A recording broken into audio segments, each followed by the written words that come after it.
고린도전서 15장 1절에서 11절 신약성경 282쪽입니다. 교독합니다. 형제들아, 내가 너희에게 전한 복음을 너희에게 알게 하노니 이는 너희가 받은 것이요 또 그 가운데 선 것이라.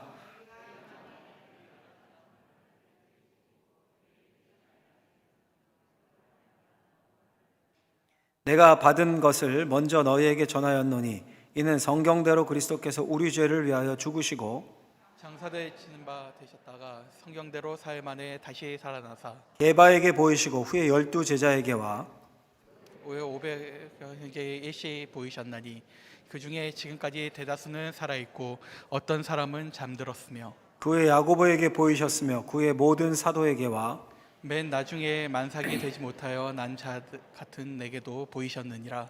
나는 사도 중에 가장 작은 자라. 나는 하나님의 교회를 박해하였으므로 사도라 칭함받기를 감당하지 못할 자니라.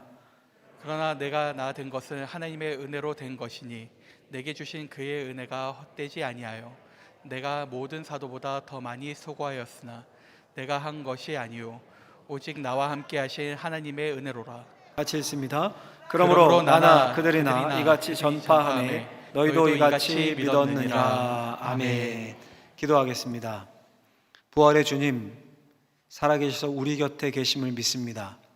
우리 안에서 이 시간도 역사하셔서 주의 말씀이 믿어질 뿐 아니라 부활의 생명이 우리 가운데 약동하는 시간이 되게 하여 주옵소서. 예수님의 이름으로 기도하옵나이다. 아멘. 오늘은 부활의 증거라는 제목으로 하나님 말씀 전하도록 하겠습니다. 제가 예전에 섬기던 교회에서 담임 목사님과 성도님들이 한 2주 정도 성지순례를 다녀왔습니다. 갔다 와서 어떤 중직이 깜짝 놀랍다, 아주 놀랍다는 듯이 제게 이런 말을 했습니다. 목사님, 이스라엘에 가봤더니 성경의 지명들이 진짜 다 있대요. 예루살렘 성전도 있고, 저는 지금까지 성경이 신화, 전설 이런 게 이렇게 섞여서 있는 줄 알았습니다. 이렇게. 제가 그 말을 듣고 충격을 받아서 중직인데 아직도 생생하게 기억을 합니다. 담임 목사님께는 말 못하고 중직이니까 아마 평소 친한 제게 말씀하셨던 것 같습니다. 여러분, 왜 이런 현상이 나타난 걸까요? 19세기 이후에 기독교를 현대 감성에 맞추려는 운동이 일어났습니다. 그 핵심이 기독교에서 초자연적인 요소를 이렇게 없애는 거였습니다. 기독교는 역사적인 사건을 믿는 것이 아니라 하나님을 의지하는 그 마음, 그 내면의 느낌을 믿는 것이다, 이렇게 여겼습니다. 그런 사람들이 이런 주장도 했습니다. 기독교 신앙에는 미신과 기적의 요소가 많다. 현대인들이 어떻게 그걸 실제 있었던 일로 믿을 수 있겠는가? 그건 허구다. 성육신, 십자가, 부활 이런 것은 전설과 비유일 뿐이다. 그 안에 담긴 의미와 해석이 중요하다. 혹시 이거 들으시면서 맞네, 좋은 말이네, 속으로 이러시면 안 됩니다. 큰일 납니다. 그건 기독교 신앙이 아닙니다. 물론 여러분, 기독교가 삶의 원리, 어떻게 살아야 하는지, 어떻게 하면 잘 살고 어떻게 하면 행복한 삶인가, 이런 것들을 말합니다. 근데 그 모든 것들이 어디에 바탕을 둡니까? 바로 역사적인 사실에 바탕을 둡니다. 예수 그리스도의 성육신, 예수 그리스도의 십자가, 예수 그리스도의 부활이 정말 역사 현장에 실제로 진짜로 확실히 일어났다는 겁니다. 이게 기독교의 바탕입니다. 다른 종교들은요, 그 종교의 교리 가르침을 말하면서 일단 먼저 이런 역사적 사실이 있었으면 믿어야 합니다, 이렇게 시작하는 종교 없습니다. 한 예로요, 불교에서 석가모니가 실존 인물이고 그가 어떻게 죽었고 그게 그렇게 중요합니까? 중요하지 않습니다. 석가모니 빼놔도 불교 돌아가는데 지장 없습니다. 그 불교의 가르침을 따라서 그저 깨달아서 해탈하면 됩니다. 근데 기독교는 그게 아닙니다. 이렇게 살아야 합니다, 이게 맞습니다, 여기 당신이 살아가야 할 삶의 방식이 있습니다, 이게 아닙니다. 기독교는 여기에 예수 그리스도께서 역사 속에서 당신을 위해 이런 일을 하셨습니다, 이게 기독교입니다. 그 예수님이 하신 일을 우리가 통틀어서 통칭해서 뭐라고 부릅니까? 복음이라고 부르는 겁니다. 복음, 굿뉴스, 복된 소식입니다. 뉴스예요, 뉴스, 소식. 충고나 교훈이 아닙니다. 소식입니다. 소식이 뭡니까? 뉴스가 이러이러한 일이 생겼습니다, 이러이러한 일이 일어났습니다, 이게 소식이죠. 사실에 근거하고 바탕을 둔 게 소식입니다. 여러분, 9시 뉴스를 보는데 앵커가 이 뉴스를 시청하는 여러분들 이렇게 살아야 합니다, 이렇게 사셨으면 좋겠습니다, 충고합니까? 그건 뉴스가 아니죠. 오늘 지난주 이런 일이 있었습니다, 실제 있었던 일을 전하는 것이 뉴스입니다. 복음은 복된 교훈, 복된 충고가 아니라 굿 뉴스, 좋은 소식입니다. 그 복음, 무슨 일이 일어난 겁니까? 그러면 뉴스라면 그 복음의 핵심이 뭡니까? 오늘 본문 한번 읽어볼까요? 3절 4절 고린도전서 15장 같이 한번 읽어보겠습니다. 내가 받은 것을 먼저 너희에게 전하였느니 이는 성경대로 그리스도께서 우리 죄를 위하여 죽으시고 장사 지낸 바 되셨다가 성경대로 사흘 만에 다시 살아나사. 아멘. 이게 굿 뉴스예요. 성경대로 예수 그리스도께서 우리 죄를 위해 죽으셨습니다.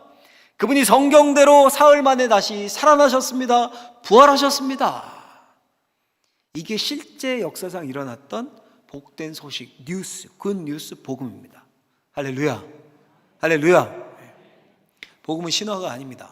전설이 아닙니다. 비유가 아닙니다. 복음 말 그대로 소식, 실제 역사 속에 있었던 일입니다. 자, 여러분, 그런데 문제는 뭡니까? 문제는 십자가는 그래도 문제가 좀 덜 됩니다. 그럴 수 있죠. 예수란 청년이 로마의 가장 최악의 형틀인 십자가에 죽을 수 있죠. 성경 말고도 이건 세속의 역사가들, 고대 역사가의 기록에도 나옵니다. 예수라는 이름이 십자가형 이런 게 나옵니다. 문제는 부활입니다. 부활. 어떻게 죽은 자가 사흘 만에 살아납니까? 말이 안 되죠. 우리의 경험과 상식과 이성에서 완전히 어긋납니다. 혹시 2000년 전의 일이라니까, 2000년 전에 있었던 일이라니까 그 시대의 사람들이 옛날 사람들이니까 좀 미개하고 아주 원시적이어서 너무 종교성이 짙어가지고 부활 같은 이 말도 안 되는 거 꾸며내고 믿은 거 아닌가? 사실이 아닌데 그렇게 기록해 놓은 거 아닌가? 신화처럼 우리가 그렇게 생각하기 쉬운데, 근데 여러분, 고대 세계를 아주 전문적으로 평생 연구한 학자가, 톰 라이트라는 학자가 이런 말을 합니다. 고대 이교 사상에 온갖 이론이 다 들어있어도 부활만 언급됐다 하면 매번 단호한 부정이었다. 당연히 그런 일은 없다는 겁니다. 없다는 것이다. 무슨 말입니까, 여러분? 고대 문헌들을 다 뒤져보면 고대 사람들이 온갖 것은 다 말했어도 부활은 믿지 않았다는 거예요. 부활은. 그 사람들 똑똑합니다. 2000년 전 철학자 소크라테스, 플라톤, 2000몇백 년 전 철학자, 지금도 철학계에서 거봉 아닙니까? 근데 믿지도 않았던 것을 성경은 실제로 일어났다고 말합니다. 그 놀라운 사실은 그리스도인들은 그 아무도 믿지 않았던, 또 유대교 내에서도 의견이 갈리고 믿지 않았던 몸의 부활을 단번에 즉시 다 믿었습니다. 전원이 믿었습니다. 전원이. 단지 믿기만 했습니까? 그 말도 안 되는 부활을 신앙의 중심에 놓았습니다. 그 말도 안 되는 부활만 빼면 기독교가 허물어지는데 그걸 신앙의 중심에 떡하니 갖다 놨습니다. 그리고 그것 때문에 죽었습니다. 목숨을 버렸습니다. 수백 명, 수천 명이, 수만 명이. 그 대표적인 인물이 사도 바울입니다. 사도 바울은 석학 중에 석학이었습니다. 요즘식으로 하면 서울대를 수석 입학, 수석 졸업한 수재 중에 수재입니다. 얼마나 이성적이고 얼마나 똑부러진 사람이었겠습니까? 그런데 부활을 믿었습니다. 그냥 신화로, 바울이 비유로, 또 신비적으로 이렇게 믿었을까요? 확실한 역사적인 사실로 믿었습니다. 바울이. 당연히 증거가 있었겠죠. 부인할 수 없는 역사적 증거가. 바울이 부활의 증거를 오늘 본문에서 말합니다. 고린도전서 15장, 우리가 읽은 오늘 본문을 별명이 본문에 붙어 있는데 부활장이라고 불립니다. 사도 바울이 부활이 역사적 사실임을 논중하고 그 부활의 의미를 밝힙니다. 그 중에 우리가 읽은 앞에 부분은 부활이 실제 역사적 사실임을 논증하는 부분입니다. 바울이요, 부활의 가장 강력한 증거로 독자들에게 이 글을, 바울의 서신을 읽는 오고 오는 모든 세대들에게 두 가지 강력한 증거를 이야기합니다. 두 가지를 드는데 첫 번째는 뭐냐 하면, 같이 한번 화면을 보고 해볼까요? 같이 읽어보겠습니다. 빈 무덤은 부활의 가장 강력한 증거다. 첫 번째가 빈 무덤입니다. 빈 무덤. 다시 고린도전서 15장 3절 4절을 다시 한번 읽어보겠습니다. 내가 받은 것을 먼저 너희에게 전하였노니 이는 성경대로 그리스도께서 우리의 죄를 위하여 죽으시고 장사 지낸 바 되셨다가 성경대로 사흘 만에 다시 살아나사. 아멘. 그리스도께서 우리 죄를 위하여 죽으시고 장사 지낸 바 되셨다가. 여러분 좀 이상하죠? 자세히 보시면 뭐가 이상합니까? 죽으시고 장사 지낸 바 되셨다가. 동어 반복이죠. 죽으시고 장사 지낸 바 되셨다가. 똑같은 말 아닙니까? 똑같은 의미. 아침에 아버지가 식사하시고 진지 드시고 이렇게 안 쓰죠. 우리가 같은 말이니까 이렇게 안 쓰죠. 따로따로 쓰죠. 한 번만 쓰면 되죠. 근데 그 똑똑한 석학 바울이 죽으시고 장사 지낸 바 되셨다가 똑같은 말을 또 씁니다. 그럼 바울이 실수한 겁니까? 글 쓰다가? 그게 아니라 바울이 강조하고 싶었던 겁니다. 뭘요? 부활이 영적인 사실이 아니라는 겁니다. 실제로 시신이 사라졌고 무덤이 비어 있었습니다. 죽어서 시신을 장사 지냈는데 다시 살아났습니다. 그러니 시신이 없어졌겠죠. 무덤은 비어 있었습니다. 장사 지낸 바 되셨다가 시신을 장사하죠. 그걸 강조하는 겁니다. 다시 살아나사 시신이 없어졌습니다. 무덤이 비어 있음을 강조하고 있습니다.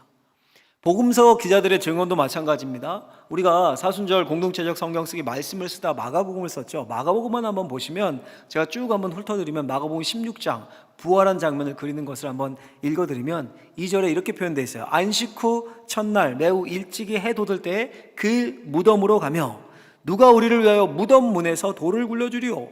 무덤에 들어가서 무덤에서 도망하고 무서워하여. 지금 부활하신 날 아침의 풍경을 그리고 있는데 뭘 소재로 해서 이게 이야기가 흘러갑니까? 무덤을 소재로 해서 흘러가죠. 핵심이 뭡니까? 사람들이 무덤을 찾았는데 그 무덤이 비어 있었다는 겁니다. 십자가에 죽은 주님의 시신이 없었습니다. 예수님의 무덤을 찾았던 그 최초의 증인인 여인이 뭐라고 합니까? 이렇게 말해요. 요한복음 20장 2절에 보면 달려가서 말하되 사람들이 주님을 무덤에서 가져다가 어디 두었는지 우리가 알지 못하겠나이다 하니. 무슨 말입니까? 너무 놀라서 달려가서 말하는 거예요. 시신이 없어졌습니다. 무덤이 비어 있어요. 이 말입니다. 빈 무덤을 확인하고 놀라서 제자들에게 전한 겁니다. 설교를 준비하기 위해서 제가 참고한 책에 이런 구절이 나옵니다. 잘 한번 들어보십시오. 예수님의 부활을 인정하지 않는 사람들까지 포함해서 대다수 학자가 빈 무덤만은 사실로 받아들인다. 이게 무슨 말입니까? 역사학자들, 역사적 고증, 고고학적 고증 여러 증거들을 볼 때 고대 문헌들을 다 살필 때 전문가들이 다 살필 때 부활은 안 믿어요. 기독교인이 아니에요. 부활을 안 믿는 학자들도 그 시대에 무슨 일이 일어났는가 고증했을 때 무덤이 비어 있었다라는 것은 인정한다는 겁니다. 복음서의 기자들과 사도 바울이 이 빈 무덤을 부활의 강력한 증거로 말합니다. 첫 번째요, 빈 무덤. 두 번째는요, 부활의 증거. 같이 한번 두 번째 읽어보겠습니다. 증인들이 있었다. 다양한 상황에서 수많은 사람이 부활하신 예수님을 봤다고 증언했다. 첫 번째는 뭐라고요? 빈 무덤. 두 번째는 증인입니다. 증인. 본문 5절에서 8절까지를 우리 같이 한번 다시 읽어보도록 하겠습니다. 게바에게 보이시고 후에 12 제자에게와 그 후에 500여 형제에게 일시에 보이셨나니 그 중에 지금까지 대다수는 살아있고 어떤 사람은 잠들었으며 그 후에 야고보에게 보이셨으니 그 후에 모든 사도에게와 맨 나중에 만삭되지 못하여 난 자 같은 내게도 보이셨느니라. 아멘. 무슨 말입니까 여러분?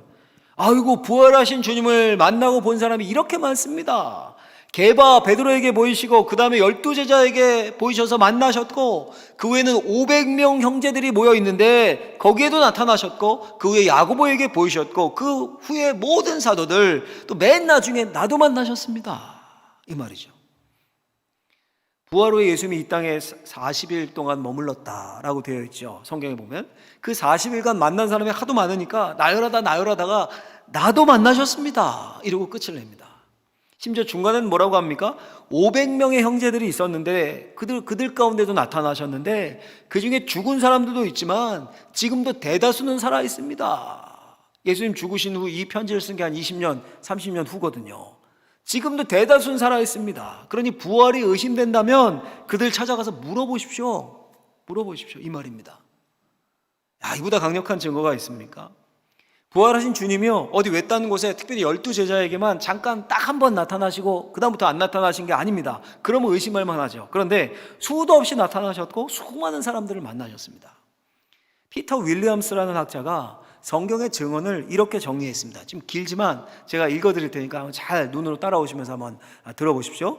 기록된 것만 해도 부활하신 예수님은 유대에, 갈릴리에, 성읍에, 시골에, 실내에, 실외에, 아침에, 저녁에 예고하신 대로 예고 없이 가까이에, 멀리에, 산 위에, 호숫가에 여러 남자에게, 여러 여자에게, 개인에게 최고 500여 명의 단체에게 앉으셔서 서신 채로 걸으시며 음식을 드시며 늘 말씀하시며 나타내셨다. 대화까지 나눈 명백한 근접 대면이 많았다. 다수의 개인이 죽은 자 가운데서 다시 살아나신 예수님을 실제로 보고 전하지 않고서야 복음서와 초대 기독교 서신서에 기록된 이토록 수많은 나타나심을 상상하기 힘들다. 제가 여러분 저 구절 책에서 다 타이핑하냐고 되게 힘들었습니다. 되게 많이 나오죠. 엄청 많이 나오죠, 여러분. 이렇게 많아요, 이렇게. 부활하신 예수님을 본 사람이 멀리서 본 것도 아니고 바로 옆에서 이렇게 대화까지 하면서 음식까지 먹으면서 만났습니다. 증인들이 차고 넘칩니다. 사례가 넘칩니다. 자, 여러분 한번 상상력을 동원해서 우리가 타임머신을 타고 예수님 시대로 간다고 해보십시오. 예수님 시대로 가는 겁니다. 예수님이 부활하신 것을 가장 싫어하는 사람 부류가 누구였겠습니까? 당연히 유대 지도자들입니다. 대제사장 이런 사람들. 예수님 시기에서 십자가에 못 박지 않았습니까? 근데 진짜 예수님이 부활하면 그걸 감당할 수 있겠습니까? 그 사람들이 감당이 안 되죠. 그러니까 그들이 부활이 사실이 아니다, 이걸 반박하려면 뭘 하면 됩니까? 시체만 찾아서 들이밀면 돼요. 시체만 찾아서. 야, 예수의 시체가 여기 있는데 지금 무슨 부활이라는 유언부여를 퍼뜨리냐? 왜 이 세상을 혼란스럽게 하냐? 이 좀비 같은 녀석들아, 다 잡아넣어라. 그럼 끝이죠. 그렇죠? 요즘식으로 한다면 경찰, 군인 뭐 다 동원해서 샅샅이 뒤졌을 겁니다. 용의자들 압수수색하고 증인들 불러 모으고. 근데 시체를 찾았습니까? 못 찾았습니다. 그래서 뭘 시도합니까? 여론 조작을 시도합니다. 여론 조작을. 마태복음에 보면 재밌는 구절이 나옵니다. 한번 읽어볼까요? 마태복음 28장 13절 15절 읽습니다. 이르되 너희는 말하기를 그의 제자들이 밤에 와서 우리가 잘 때에 그를 도둑질하여 갔다 하라. 군인들이 돈을 받고 가르친 대로 하였으니 이 말이 오늘날까지 유대인 가운데 두루 퍼지니라. 아멘. 이게 무슨 말입니까? 혹시 몰라 예수님의 무덤을 경비병들을 이렇게 세워서 지켰거든요. 그런데 그들도 부활을 말해요. 빈 무덤을 봤다고 얘기하는 거예요. 무덤이 비었다고. 보고받은 유대 지도자들이 어떻게 합니까? 돈으로 그들을 매수합니다. 야, 경비병 너희들이 깜빡깜빡 이렇게 졸았는데, 밤새워서 피곤해서 졸았는데 제자들이 그 사이에 훔쳐갔다, 시체 훔쳐갔다고 소문내라. 유튜브, SNS 다 띄워라. 그 말이 유대인들 가운데 널리 퍼졌습니다. 이 말이 오늘날까지 유대인 가운데 두루 퍼지니라. 여러분, 얼마나 합리적이고 상식적입니까? 죽은 자가 어떻게 부활을 합니까? 그러니까 시체 제자들이 훔쳐갔다. 딱 맞는 논리 아닙니까? 그 말이 널리 퍼졌습니다. 근데 여러분, 놀랍게도 그 상식적이고 합리적인 소문이 시간이 흐르면 흐를수록 오히려 잠잠해집니다. 왜 그렇습니까? 부활한 예수님을 봤다는 증인들이 우후죽순격으로 생기고 나오는 겁니다. 처음에 1명이, 2명이, 3명이, 12명이, 심지어 500명이. 요즘식으로 하면 계속 유튜브, SNS에 예수님 봤다는, 만났다, 같이 밥 먹었다, 글이 막 올라오는 겁니다. 영상이 올라옵니다. 만나서 대화했다는 사람 막 생겨납니다. 루머를 퍼뜨리고 기독교를 막으려 했지만, 부활을 주장하는 자들의 논리를 깨려고 했지만 불가능했습니다. 시체를 찾을 수 없었고, 시체를 처리했다는 증인도 찾을 수 없었고, 오히려 부활하신 주님을 만났다라는 사람들만 늘어났습니다. 부활을 핵심으로 한 그 복음은, 그 뉴스는 예루살렘, 유대를 넘어 사마리아와 땅끝까지 퍼져갔습니다. 여러분, 도대체 무슨 일이 일어난 겁니까? 도대체 십자가에 못 박혀 죽은 주님이 진짜로 정말로 확실히 다시 살아나신 겁니다. 주님이 부활하셨습니다. 여러분, 만약에요 빈 무덤만 있었다면 끝까지 제자들이 시체 훔쳐간 거다, 유대 장국자들이 주장했었을 겁니다. 시체 못 찾았어도 끝까지 주장했겠죠. 만약 증인들만 있었다면, 야, 그거 환상이다, 몽상이다, 저기 무덤 있잖아, 저기 시체 있잖아, 그랬을 겁니다. 그런데 빈 무덤과 수많은 증인이 있습니다. 빈 무덤과 증인이 결합되니까 부인할 수가 없습니다. 너무도 강력한 증거입니다. 그 똑똑했던 바울도 거부할 수 없을 정도의 강력한 증거입니다. 주님은 성경대로 다시 살아나셨습니다. 톰 라이트라는 저명한 학자는 이에 대해서 이렇게 씁니다. 제가 몇 구절 한번 읽어드리겠습니다. 빈 무덤은 초대 그리스도인들이 꾸며낸 것이 아니며 부활하신 예수님을 만났거나 본 일도 마찬가지다. 그런 것을 예상한 사람은 아무도 없었다. 그들이 아무리 극적인 회심을 체험했고, 아무리 죄책감이 컸고, 또는 용서에 감격했고, 아무리 장시간 성경을 파고들었어도 이것을 지어냈을 리는 없다. 이를 부인한다면 역사 연구를 떠나 자기만의 공상의 세계로 들어가는 것이다. 우리가 생각하는 거랑 반대로 얘기하죠. 우리는 부활을 얘기하는 게 공상에 빠진 거라고 생각하는데, 이 사람은 대학자거든요. 다 뒤져보고, 다 샅샅이 살펴보고, 증언들을 보고, 고대 문헌들을 보고, 오히려 그것을 부인하면 역사 연구하는 사람이 아니다, 이렇게까지 얘기해요. 우리 주님은 부활하셨습니다. 부활은 신화도 전설도 비유도 아닙니다. 실제 있었던 소식, 역사적인 사실입니다. 예수님이 성경대로 우리 죄를 위해 십자가에 죽으셨습니다. 예수님이 성경대로 사흘 만에 다시 살아나셨습니다. 그것이 굿 뉴스 복음입니다. 거듭 말씀드리지만 교훈이 아닙니다. 좋은 충고가 아닙니다. 하나님이 우리를 위하여 하신 일에 대한 소식입니다. 사실입니다. 할렐루야. 자, 여러분, 그런데 중요한 사실이 있습니다. 제가 아무리 이 강단에서 부활이 역사적 사실이고 증거가 이렇고 저렇고 아무리 침을 튀며 강하게 설교를 하고 선포를 해도 안 믿어지는 분들이 있습니다. 안 믿어지는 분들이. 우리 교회 많지 않고 보니까 한 딱 2명 정도 이렇게 좀 안 믿어지는 거예요. 왜냐면 우리 기계가 아니지 않습니까? 인간은 기계가 아닙니다. 컴퓨터가 아닙니다. 피와 살로 된 인간입니다. 컴퓨터나 기계처럼 이게 맞고 논리적으로 딱딱딱딱 맞게 바로 입력하면 오케이. 논리적으로 흠이 없습니다. 오케이. 이게 아니거든요, 인간은. 인간은 그렇지 않거든요. 우리 가정을 가지신 결혼하신 분들 부부싸움 하는 거 한번 생각해 보십시오. 논리적으로 남편이 딱딱딱딱 지적하면 아내가 아우 당신 말이 맞네. 너무 맞네. 내가 반박할 수가 없네. 당신이 옳습니다. 수긍하고 인정합니까? 절대 안 하죠. 남편도 마찬가지입니다, 이건. 인간은 지적인 동의로 논리로만 움직이는 컴퓨터가 아닙니다. 아무리 부활의 증거가 이렇고 고대 역사가들 이렇게 말하고 전문적인 평생 연구한 학자들, 신학자들은 이렇게 말하고 뭘 갖다 대도 안 믿어집니다. 받아들일 수가 없습니다. 죽은 자가 살아났다는 것을 본 적도 없고 경험상 불가능해요. 내 생각으로 안 믿어집니다. 분명 그런 분들이 있습니다. 막 헷갈리고. 그래서 필요한 것이 뭡니까? 그래서 필요한 것이 오늘의 결론인데 제가 한 줄로 한번 정리를 해봤어요. 같이 한번 오늘 결론 부분을 같이 한번 읽어보겠습니다. 하나님의 은혜가 먼저 임해야 부활을 받아들일 수 있다. 오늘 3단어만 기억하십시오. 빈 무덤, 증인, 하나님의 은혜. 이게 중요해요. 하나님의 은혜. 바울이 앞에서 복음을 간단 명료하게 설명했습니다. 성경대로 그리스도께서 우리 죄를 위해 죽으셨습니다. 성경대로 사흘 만에 다시 살아나셨습니다. 부활하셨습니다. 복음을 설명하고 복음의 핵심인 부활의 강력한 증거를 이야기합니다. 첫 번째 빈 무덤입니다. 두 번째 이렇게 많은 증인들이 있습니다. 그리고는 곧바로 뭘 말합니까? 놀랍게도 자신의 간증을 이야기합니다. 간증을. 그 바울의 간증을 한번 읽어볼까요? 고린도전서 15장 9절에서 10절 말씀, 이어지는 말씀 같이 한번 읽겠습니다. 나는 사도 중에 가장 작은 자라. 나는 하나님의 교회를 박해하였으므로 사도라 칭함 받기를 감당하지 못할 자니라. 그러나 내가 나 된 것은 하나님의 은혜로 된 것이니 내게 주신 그의 은혜가 헛되지 아니하여 내가 모든 사도보다 더 많이 수고하였으나 내가 한 것이 아니요 오직 나와 함께 하신 하나님의 은혜로라. 아멘. 여러분, 이 바울의 간증이요. 바울의 간증의 핵심이 뭡니까? 하나님의 은혜입니다. 짧은 2구절에 3번이나 반복되죠. 내가 하나님의 교회를 박해하던 자였는데 나를 사도 삼으셨습니다. 내가 내 논리로, 내 힘으로, 내 상식으로 된 것이 아니라 전적인 하나님의 은혜입니다. 내게 주신 그 은혜가 헛되지 않았습니다. 내가 다른 모든 사도들보다 더 많이 수고했고 더 많은 열매를 맺을 수 있었던 것도 내가 한 것이 아니고 오직 나와 함께 하셨던 하나님의 은혜였습니다. 여러분 생각해 보십시오. 바울은 지적으로 부활에 먼저 동의한 것이 아닙니다. 바울은 영적인 눈이 먼 상태였습니다. 구원의 본질을 보지 못했습니다.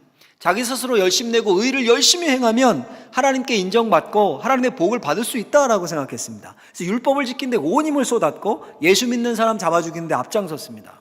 빈 무덤도 수많은 증인도 바울의 눈에 들어오지 않았습니다. 촌구석 나사렛 출신의 예수, 배운 적도 없고 무식한 그 예수, 노숙자처럼 직업도 없이 사람들 몰고 다니고 안식일을 우습게 여기고 저주받은 자나 달려 죽는 그 처참한 나무 십자가에 달린 예수는 메시아일 수가 없었습니다. 여러분, 어쩌면 빈 무덤의 그 증거와 부활한 예수를 만났다는 수많은 증인을 바울이 알고 만났을 겁니다. 근데 그럴수록 바울의 마음에는 그게 믿어지는 게 아니라 오히려 적개심이 불탔습니다. 그들을 잡아 죽이는데 그래서 더 열심을 냈고 더 혈안이 되었습니다. 여러분, 사람들은요 사실을 믿는 게 아닙니다. 사실이 밝혀진다고 수긍합니까? 사람들은 그렇지 않습니다. 사람들은 믿고 싶은 대로 믿습니다. 자기가 믿고 싶은 대로. 진실이 사실이 밝혀지면 반대편에 서 있는 사람들, 반대 진영의 사람들 오히려 막 그 사건 덮으려고 하고 온갖 루머와 찌라시 만들어내고 프레임 짜고 막 그러지 않습니까? 우리가 너무도 쉽게 보지 않습니까? 이 세상 돌아가는 판에서. 근데 그게 요즘에만 그랬겠습니까? 바울도 그랬습니다. 바울도. 부활을 인정할 수가 없었습니다. 예수는 절대 메시아일 수가 없습니다. 아무리 증인이 있고 뭐 증거가 이렇고 논리적으로 설득이 안 믿어져요. 아니다, 그건 말이 안 된다. 그런 바울에게 하나님의 은혜가 임했습니다. 부활하신 주님이 바울에게도 찾아갔어요. 바울이 먼저 논리적으로 부활의 증거를 받아들인 것이 아닙니다. 부활의 주님이 하나님의 은혜가 먼저 바울을 찾았습니다. 은혜가 선물처럼 바울에게 날아들었습니다. 부활의 주님 안에 있는 부활의 생명이 바울의 심령에 찾아왔습니다. 그 은혜 앞에 바울이 꼬꾸라집니다. 부활의 주님을 만나고 용서를 체험하고 사랑을 체험하고 부활의 생명이 바울의 마음 안에 심령 안에 자리 잡게 되고 바울의 삶은 180도 바뀌게 됩니다. 그게 우리가 아는 사도 바울이에요. 우리 역시 마찬가지입니다. 우리에게 필요한 것은 논리가 아닙니다. 지식이 아닙니다. 물론 논리와 지식을 무시하라는 게 아니라 우리에게 먼저 필요한 건 뭡니까? 하나님의 은혜입니다. 우리가 막 믿어야지 받아들여야지 그래서 믿어지는 게 아닙니다. 부활하신 주님이 우리를 찾아오셔야 합니다. 그 부활 생명으로 말씀을 통해서 예배를 통해서 기도를 통해 부활하신 주님이 우리를 찾아오시고 부활의 생명이 우리의 심령 안에 우리의 마음 안에 우리 안에 자리 잡아야 합니다. 그 놀라운 선물, 우리 모두에게 주어지는 그 선물, 그 부활의 선물 생명을 받고 누리시길 예수님의 이름으로 축원합니다. 여러분 뭔가 모호하고 뭐 어려우십니까? 뭐 부활의 생명 뭐야 그게 도대체? 쉽게 생각하십시오. 쉽게. 예를 들어서 사랑이 어떻게 마음에 찾아갑니까, 여러분? 사랑 보입니까? 만져집니까? 찾아오는 거 느끼시죠? 사랑해야지 노력하면 사랑이 되던가요? 저 사람 사랑해야 되는 이유 막 100가지 논리적으로 찾고 따지고 노트에 쓰고 그러면 사랑 됩니까? 그렇게 사랑 찾아오지 않죠. 어느 순간 사랑이 내 마음을 점령합니다. 그럼 그 사랑이 느껴지죠. 내가 사랑하고 있다는 걸. 그리고 그 사랑이 우리를 움직여 갑니다. 근데 여러분 주로 어떨 때 그 사랑이 우리 마음을 점령합니까? 한 번도 보지도 못하고 알지도 못하는 저기 뭐 미국의 어떤 여인, 저기 유럽의 어떤 남자한테 마음을 빼앗깁니까? 매일 보고 자주 보는 직장 동료, 교회 오빠, 뭐 동생, 학교 친구들, 그들 중 누군가가 어느 순간 좋아지고 사랑을 하게 되죠. 마치 그것과 유사합니다. 논리적으로 뭐 첫째, 둘째, 셋째가 아니라 여러분 그래서 이 예배의 자리가 소중하고 그래서 신앙생활이 중요하고 그래서 기도의 자리가 소중합니다. 혹시 여러분 아직도 부활의 주님이 안 믿어지십니까? 아직도 막 왔다 갔다 믿어지는 것 같고 아닌 것 같고 막 경계인 것 같으십니까? 아직도 십자가가 나와 상관없다고 생각하십니까? 그래도 이 자리에 계셔 주셔서 감사합니다. 감사해요, 여러분들한테. 언젠가 찾아오실 거예요. 바울처럼 하나님이 여러분들을 먼저 찾아가실 겁니다. 이 자리를 지키고 계속 꾸준히 하나님을 만나는 자리를 그 헷갈리는 마음을 가지고도 나와 계시다면 언젠가 하나님의 은혜가 여러분들에게 임할 것입니다. 그리고 부활의 생명이 내 안에 약동함을 느낄 겁니다. 그 부활의 생명은 살리는 영이에요. 살리는 생명이에요. 죽어있는 심령, 눌려있는 심령, 무덤과 같은 내 인생, 해골 같은 내 인생, 부활의 심령, 부활의 생명이 자리 잡아 믿어지면 그게 해결되는 거예요. 일어날 힘이 생기는 겁니다. 그리고 어느 순간 성경대로 예수 그리스도께서 내 죄를 위해 죽으셨고 성경대로 예수 그리스도께서 나를 위해 다시 살아나셨습니다. 이 복된 뉴스, 소식이 믿어집니다. 믿어져요. 그럼 이제 신분이 바뀌는 거예요. 천국 백성이 되는 겁니다. 인생이 바뀌는 겁니다. 심령이 바뀌는 겁니다. 이 놀라운 하나님의 은혜가, 이 부활의 생명이 저와 우리 사랑하는 모든 성도님들 안에 평생에 충만하시길 예수님의 이름으로 축원합니다. 축원합니다. 기도하겠습니다. 하나님 감사합니다. 우리를 부르셔서 말씀 주셨습니다. 사도 바울의 생생한 증언을 들었습니다. 바울처럼 우리 안에 뜨거운 부활의 생명이 솟구쳐서 우리의 모든 눌리고 약해진 모든 것들을 회복시키는 역사가 있게 하여 주옵소서. 예수님의 이름으로 기도하옵나이다. 아멘.